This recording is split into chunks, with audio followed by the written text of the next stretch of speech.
Hello students, O2IS academy के official channel पर आपका बहुत बहुत स्वागत है। तो हम आपके लिए एक नई सीरीज़ लेकर आए हैं जिसका नाम है D raw series, that is a daily revision and work. तो जैसा कि आप जानते हैं कि HAS की जो नोटिफिकेशन है वो आ चुकी है और आपका जो एग्ज़ाम है वो सितंबर तक एक्सपेक्टेड है। तो उसकी तैयारी करने के लिए यहाँ पर हम आपको कुछ सब्जेक्ट्स और करंट अफेयर्स को कवर करवाएंगे। तो हम पिछले एक साल के करंट अफेयर्स को कवर करेंगे, दैट इज़ फ्रॉम जून 2021 से लेकर जून 2022 तक के करंट अफेयर्स, जिसके अंदर हम अलग अलग सब्जेक्ट्स को कवर करेंगे। जैसे कि आज हम आर्ट एंड कल्चर से शुरू करने वाले हैं और आपकी प्रेपरेशन को और भी ईजी बनाने के लिए हम आपको इसकी PDFs भी फ्री में अवेलेबल करवा रहे हैं। तो जो भी इसकी PDF भी चाहता है तो आप O2IS एकेडमी की जो ऐप है उसको डाउनलोड कर सकते हैं। वहाँ पे आपको HPAS प्रीलिम्स टेस्ट सीरीज 2022 के नाम से एक कोर्स मिल जाएगा, जिसके कंटेंट सेक्शन में आपको करंट अफेयर्स की PDFs मिल जाएंगी। इसके अलावा जो भी बच्चे आने वाले एग्जाम की तैयारी करना चाहते हैं तो वो फाउंडेशन बैच को भी ज्वाइन कर सकते हैं। तो शुरू करते हैं आज सबसे पहले हम अपने आर्ट एंड कल्चर के पिछले एक साल के करंट अफेयर्स। तो सबसे पहले बात करते हैं सूरज कुंड इंटरनेशनल क्राफ्ट्स मेला के बारे में। आपको पता ही है कि हरियाणा के अंदर फरीदाबाद में सूरज कुंड वाले रीजन में इस मेले को ऑर्गेनाइज किया जाता है। ये जो मेला है अलग अलग अथॉरिटीज़ मिलकर ऑर्गेनाइज करती हैं। कई बार आपसे प्रीलिम्स में ये क्वेश्चन पूछा जाता है कि बताओ जो सूरज कुंड मेला है वो कौन ऑर्गेनाइज करता है। तो यहाँ पर अलग अलग मिनिस्ट्रीज़ हैं, जैसे कि मिनिस्ट्री ऑफ टूरिज्म हो गया, टेक्सटाइल हो गया, कल्चर हो गया एंड एक्सटर्नल अफेयर्स हो गया। ये सारी की सारी जो मिनिस्ट्रीज़ हैं हरियाणा टूरिज्म के साथ मिलकर इस मेले को ऑर्गेनाइज करती हैं। अगर आपने कभी ये मेला अटेंड किया होगा तो आपको पता होगा कि यहाँ पर अलग अलग क्राफ्ट्स पर्सन और आर्टिसंस आते हैं जो अपने टैलेंट को यहाँ पर शो करते हैं। उन्होंने अपने हाथ से बनाई हुई बहुत सारी अलग अलग चीज़ों को वो यहाँ पर शोकेस करते हैं। तो ऐसे जाके आप इस मेले में से इन सारी चीज़ों को खरीद भी सकते हैं। ठीक है, नेक्स्ट हम बात करते हैं अपातानी टेक्सटाइल प्रोडक्ट के बारे में। तो रिसेंटली आपको पता होगा कि अरुणाचल प्रदेश वाले रीजन में जो लोअर सुबनसिरी वाला डिस्ट्रिक्ट है वहाँ पर एक रीजन लाई करता है जिसका नाम है ज़ीरो रीजन। ठीक है, इस ज़ीरो रीजन के अंदर एक ट्राइब रहती है और ये जो ट्राइब है वो अपातानी टेक्सटाइल्स के प्रोडक्ट्स को बनाने के लिए जानी जाती है।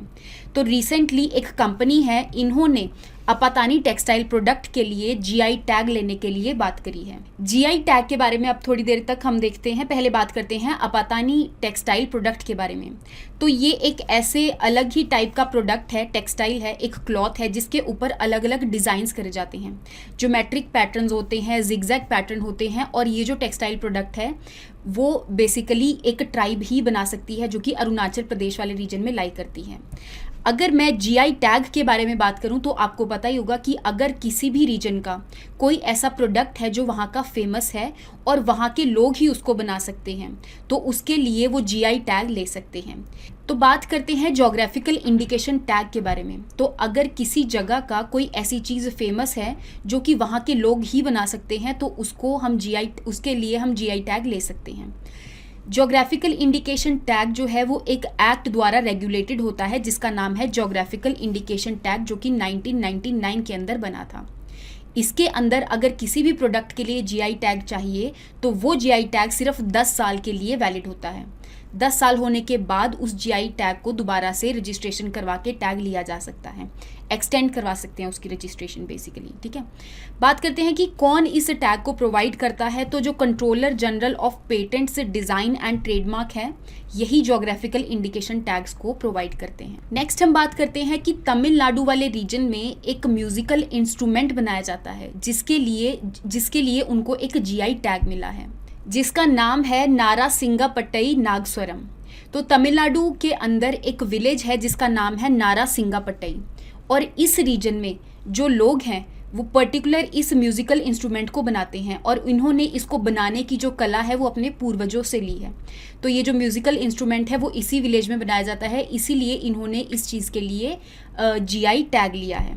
नेक्स्ट हम बात करते हैं कावी आर्ट के बारे में। तो सबसे पहली बात तो ये आर्ट कैसी है, कौन से रीजन में फेमस है। तो गोवा वाले रीजन के साथ साथ महाराष्ट्र और कर्नाटका में इस आर्ट को किया जाता है। इस आर्ट के अंदर रेड सॉयल से इस आर्ट को किया जाता है और लाल मिट्टी से इसमें अलग अलग प्रकार के डिज़ाइन बनाए जाते हैं दीवारों के ऊपर। ठीक है, तो आपने कावी आर्ट के बारे में याद रखना है। नेक्स्ट हम बात करते हैं जगन्नाथ टेम्पल के बारे में। तो रिसेंटली ये न्यूज़ में इसीलिए था क्योंकि ओडिशा जो स्टेट है उन्होंने जगन्नाथ टेम्पल एक्ट में कुछ अमेंडमेंट्स करी हैं।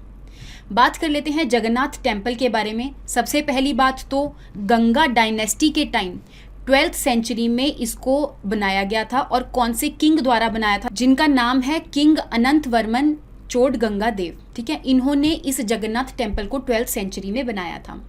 जगन्नाथ टेम्पल जो है ओडिशा के पुरी में लोकेटेड है। इसको हम यमनिका तीर्थ भी कहते हैं। इसके अलावा इसको व्हाइट पगोडा भी कहा जाता है। इसके अलावा जो जगन्नाथपुरी टेम्पल है वो 4 धाम में भी इंक्लूडेड है, जिसमें बाकी के आपको पता ही होगा कि बद्रीनाथ हो गया, द्वारका हो गया, पुरी हो गया और रामेश्वरम हो गया। तो पुरी के अंदर ये जगन्नाथ टेम्पल इंक्लूडेड है। नेक्स्ट हम बात करते हैं माया सिविलाइजेशन के बारे में। जैसे आपको पता ही है कि इंडस सिविलाइजेशन जो है वो हमारे पंजाब वाले और पाकिस्तान वाले रीजन में लाई करती है। इन द सेम वे आपने याद रखना है कि जो माया सिविलाइजेशन है वो सेंट्रल अमेरिका वाले रीजन में लाई करती है। सेंट्रल अमेरिका और मैक्सिको वाले रीजन में लाई करती है। काफ़ी सारी स्टडीज़ आई तो इन स्टडीज़ में ये पाया गया कि ये जो सिविलाइजेशन है वो इसीलिए ख़त्म हो गई क्योंकि वहाँ पे सूखा पड़ गया था। सूखा पड़ने की वजह से वहाँ पे भूखमरी आ गई और उसकी वजह से जो लोग हैं वहाँ पर सारे ख़त्म हो गए। लेकिन अभी रिसेंटली स्टडी में ये पाया गया है कि माया सिविलाइजेशन के अंदर कुछ बहुत सारी ऐसे प्लांट्स थे जो कि ड्रॉट रेजिस्टेंट थे। दैट मीन्स ऐसे प्लांट्स जो कि ड्रॉट के टाइम पर भी उग सकते हैं। तो एक तरह से इस स्टडी ने कंफ्यूज कर दिया है कि माया सिविलाइजेशन डिस्ट्रॉय क्यों हुई थी। आपने याद रखना है कि जो माया सिविलाइजेशन है कौन से पीरियड में आई थी। दैट इज़ 250 सीई और 900 सीई के बीच में ये सिविलाइजेशन लाई करती थी। नेक्स्ट हम बात करते हैं कि जो नेशनल मॉन्यूमेंट्स अथॉरिटी है उन्होंने ये बोला है कि जो आदि शंकर देव हैं उनकी बर्थ प्लेस को हम मॉन्यूमेंट ऑफ नेशनल इम्पोर्टेंस की लिस्ट में डालना चाहते हैं। अगर मैं बात करूं आदि शंकर देव के बारे में तो आपको पता ही होगा कि केरला वाले रीजन में आदि शंकर देव जी का जन्म हुआ था। वो भगवान शिव की पूजा करते थे और 33 साल की उम्र में उनको समाधि प्राप्त हो गई थी। इसके अलावा आदि शंकर देव को और अलग अलग चीज़ों के लिए जाना जाता है, जैसे कि अद्वैत फिलॉसफी के बारे में जाना जाता है। अद्वैत फिलॉसफी ये बात करती है कि जो ब्रह्मा और सोल है वो एक ही होते हैं। ठीक है, इन द सेम वे अलग अलग फिलॉसफी हैं, जैसे द्वैत फिलॉसफी हो गया। तो आपने याद रखना है कि जो आदि शंकर देव हैं वो अद्वैत फिलॉसफी को मानते थे। इसके अलावा आदि शंकराचार्य जी के बारे में आपको ये याद होना चाहिए कि उत्तराखंड के अंदर अभी रिसेंटली हमारे प्राइम मिनिस्टर जी ने एक 13 फीट स्टैचू को इनॉग्रेट किया था। ठीक है, उत्तराखंड वाले रीजन में इनॉग्रेट किया था, ये आपने याद रखना है। नेक्स्ट हम बात करते हैं कला कुंभ के बारे में। तो रिसेंटली जो national gallery of modern art है उन्होंने आज़ादी के अमृत महोत्सव मनाने के लिए कला कुंभ मेले को भी ऑर्गेनाइज किया है। कला कुंभ के अंदर होता क्या है कि जो आर्टिसंस होते हैं वो बड़े बड़े स्क्रोल्स लेकर आते हैं और उसको दीवार पर लगा देते हैं। फिर उसके बाद उन स्क्रोल्स के ऊपर पेंटिंग करी जाती है। ठीक है, ये सब चीज़ें परफॉर्म करी जाती हैं और रिसेंटली इनकी जो आर्टिस्टिक थिंग्स हैं इन सब चीज़ों को रिपब्लिक डे ऑफ इंडिया में भी इंक्लूड किया गया था। और इस कला कुंभ को ऑर्गेनाइज करने के लिए अलग अलग मिनिस्ट्रीज जो हैं वो साथ आई थी, जैसे कि मिनिस्ट्री ऑफ कल्चर के साथ मिलकर मिनिस्ट्री ऑफ डिफेंस ने कला कुंभ को ऑर्गेनाइज किया था। नेक्स्ट हम बात करते हैं तिरुवल्लुवार डे के बारे में। तो तिरुवल्लुवार डे जो है वो पोंगल सेलिब्रेशन के टाइम पर मनाया जाता है। दूसरी बात, जो तिरुवल्लुवार जी हैं वो तमिल के बहुत ही बड़े फिलोसोफर हैं। इन्होंने अलग अलग किताबें लिखी हैं। इनकी जो फेमस किताब है दैट इज़ तिरुकुराल, जिसके अंदर इन्होंने कैसे एथिक्स को कंडक्ट किया जाना चाहिए, पॉलिटी हो गया, इकोनॉमिक्स हो गया, इन सब चीज़ों का हमारी ज़िंदगी के अंदर हम इन सब चीज़ों को लेकर कैसे साथ चलेंगे, तो इन सब चीज़ों के बारे में इन्होंने तिरुकुराल के अंदर लिखा हुआ है। ये एक तमिल लिटरेचर है, ये चीज़ आपने याद रखनी है। नेक्स्ट इज 16th सेंचुरी के अंदर एक कॉम्प्लेक्स बनाया गया था जिसका नाम है एकम्बरेश्वर टेम्पल कॉम्प्लेक्स। ऐसा माना जाता है कि इस कॉम्प्लेक्स के अंदर जो पेड़ है उसके नीचे इन तिरुवल्लुवार जी का जन्म हुआ था। ये कुछ चीज़ें आपने तिरुवल्लुवार जी के बारे में याद रखनी है। नेक्स्ट हम बात करते हैं सेंट कुरियाकोस एलायस चवारा जी के बारे में। तो जैसे तिरुवल्लुवार जी तमिल में फेमस थे, इन द सेम वे जो ये सेंट हैं वो केरला वाले रीजन में फेमस थे, लेकिन इनका आपने टाइम पीरियड याद रखना है, दैट इज़ 19th सेंचुरी के आसपास थे। इनके भी कुछ लिटरेरी वर्क्स थे, जैसे कि अनस्था स्यायुदे रक्था स्यक्षम। तो ये इन्होंने एक तरह से मलयालम एपिक है। इन द सेम वे आत्मानुतपम जो है इसके अंदर इन्होंने सोल के बारे में बात करी है। नेक्स्ट है ओरू नल्ला अपांते चवरुल। इसके अंदर ये बात करते हैं कि एक बच्चे की अपब्रिंगिंग और जो नरिशमेंट है वो कैसे होनी चाहिए। नेक्स्ट हम बात करते हैं गोट हेड योगिनी के बारे में। तो हमारे जो यूनियन मिनिस्टर ऑफ कल्चर हैं उन्होंने ये बोला था कि 10th सेंचुरी के टाइम पर ये जो गोट हेड योगिनी है वो एक तरह से चोरी हो गई थी। रिसेंटली ये लंदन वाले रीजन में पाई गई, तो इन्होंने बात करी है कि हम इस गोट हेड योगिनी को वापस करेंगे। अगर मैं इसके बारे में बात करूं तो आपको इसके बारे में ये पता होनी चाहिए ये कौन से टेम्पल में पाई जाती थी, कौन से टेम्पल से ये चोरी हुई थी। तो उत्तर प्रदेश में लोखारी बांदा वाले रीजन में एक टेम्पल लाई करता है। इस टेम्पल के अंदर ये स्टैचू लाई करता था, लेकिन 10th सेंचुरी के अराउंड ये स्टैचू चोरी हो गया था। ये जो स्टैचू है वो योगिनी कल्ट से रिलेटेड है। योगिनी कल्ट के अंदर आपने याद रखना है कि इसके अंदर बहुत सारे ऐसे तांत्रिक ट्रेडिशंस को फॉलो किया जाता है।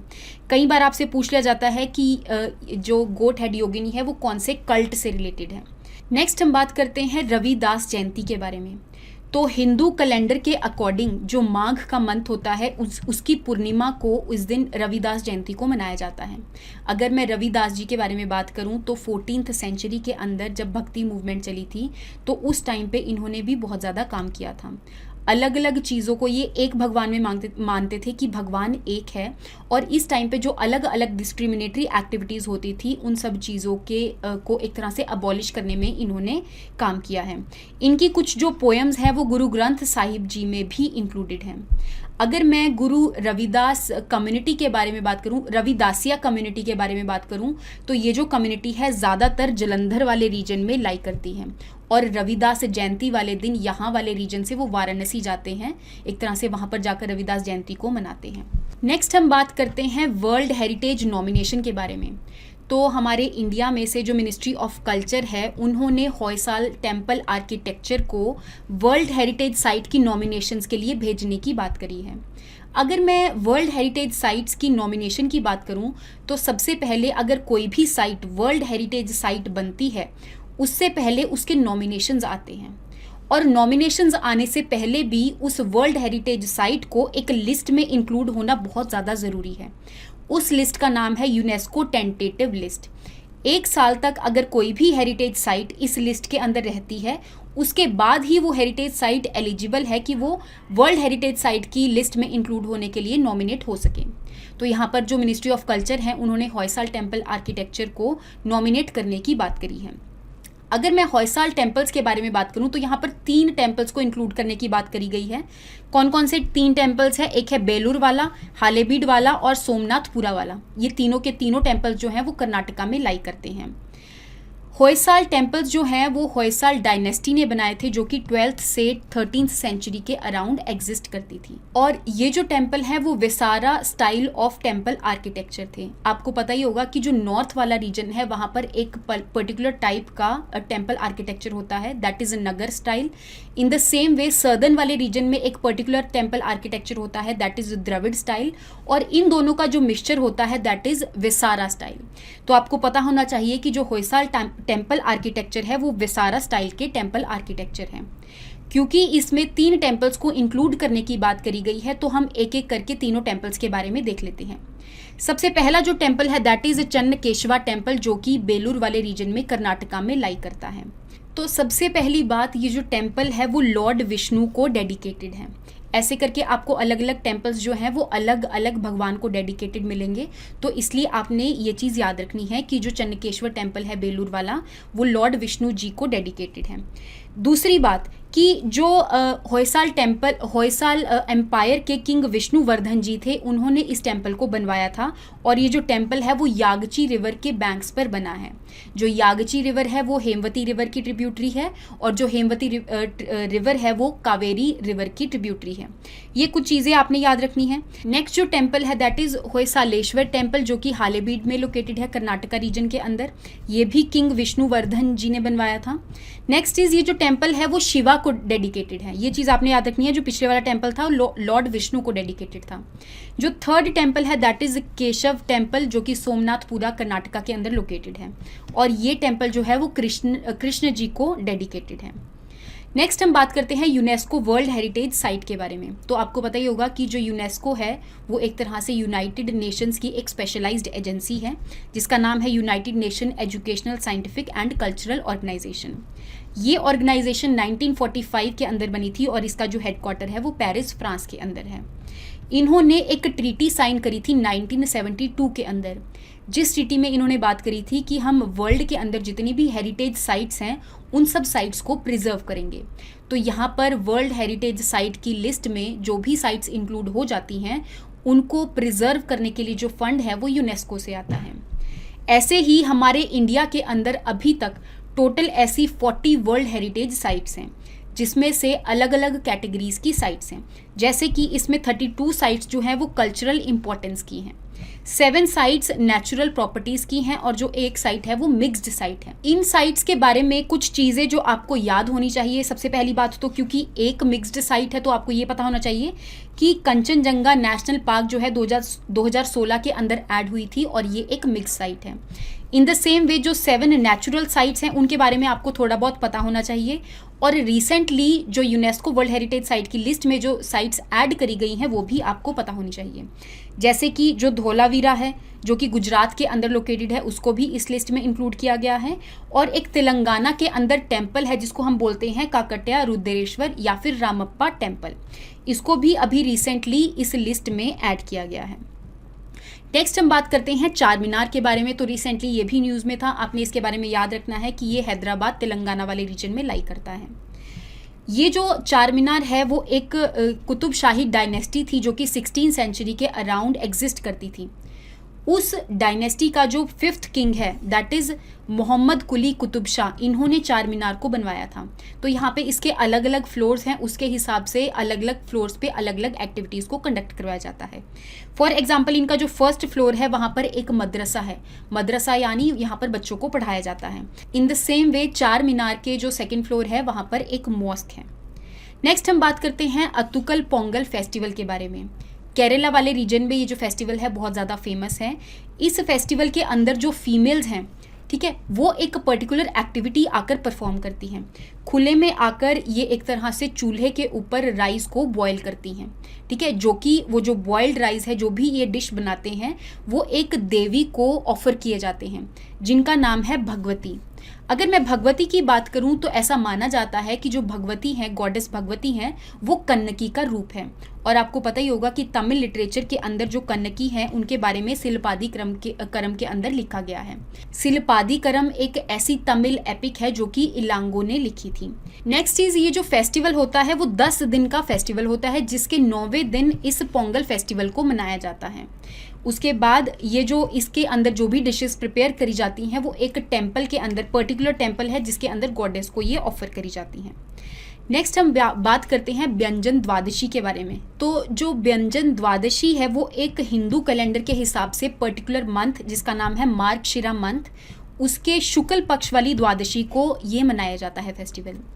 इस द्वादशी के अंदर अलग अलग पकवान बनाए जाते हैं और वो इसीलिए बनाए जाते हैं क्योंकि ये सिग्निफाई करता है एक तरह से हिस्टोरिकली अगर देखा जाए तो यहाँ पर जो यशोदा जी हैं जो कि कृष्ण भगवान की माता जी थी, उन्होंने देखा कि जो कृष्ण जी हैं जब वो डेमन्स के साथ फाइट कर रहे थे तो उस टाइम पे उनकी जो बॉडी है वो बहुत ज़्यादा वीक होती जा रही थी।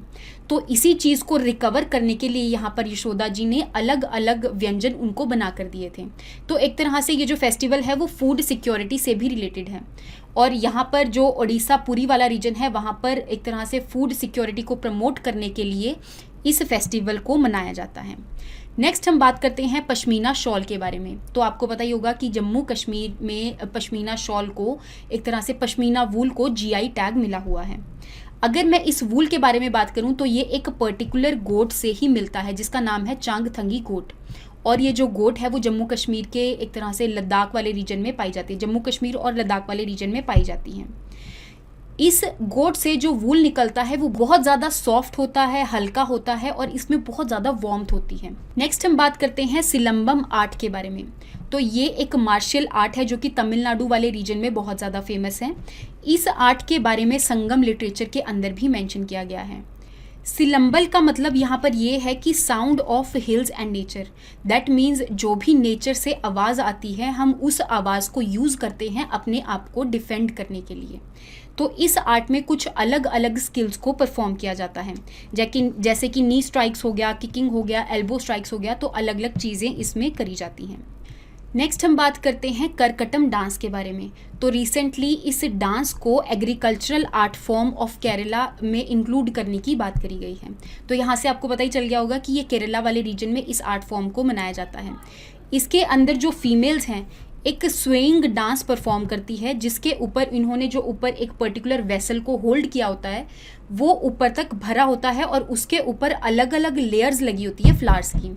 उन सारी लेयर्स को एक तरह से बैलेंस करके वो इस डांस को परफॉर्म करती हैं।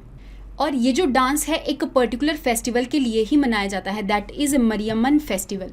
तो यहाँ पर जो मरियमन है वो गॉडेस ऑफ रेन है, दैट मीन्स रेन की गॉडेस को यहाँ पर खुश करने के लिए इस डांस को परफॉर्म किया जाता है। तो दैट मीन्स यहाँ पर जो केरला वाले हैं वो बोल रहे हैं कि इसको हम एग्रीकल्चरल आर्ट फॉर्म में इंक्लूड करें, क्योंकि जहाँ जैसे ही रेन आएगी तो उसी की वजह से जो क्रॉप्स वगैरह हैं वो फ्लरिश हो पाएंगी। तो thank you so much. I hope आपको आर्ट एंड कल्चर के जो करंट अफेयर्स हैं वो अच्छे से समझ में आए होंगे। तो आने वाले लेक्चर्स के अंदर हम बाकी के जो आर्ट एंड कल्चर के करंट अफेयर्स हैं वो भी कवर करेंगे। तो thank you so much and have a nice day.